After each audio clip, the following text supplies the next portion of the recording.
गुरुदैवताय गणाध्यक्षाय धीमहि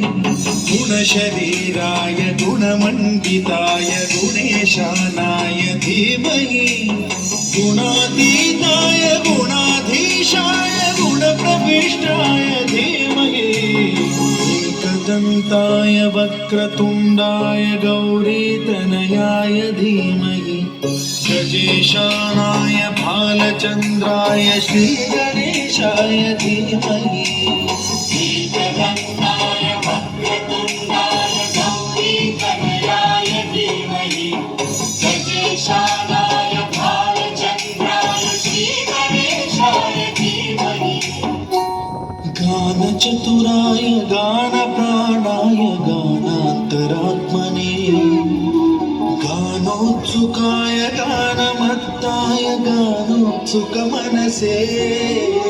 गुरुपूजिताय गुरुदैवताय गुरुकुलस्थायिने गुरुविक्रमाय गुह्यप्रवराय गुरवे गुणगुरवे गुरुदैत्यकलक्षेत्रे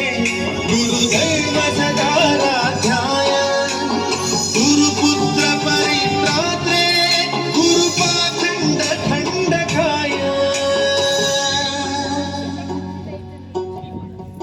गीतसाराय गीततत्त्वाय गीतगोत्राय धीमहि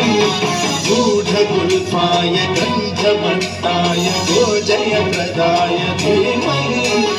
गुणातीताय गुणाधीशाय गुणप्रविष्टाय धीमहि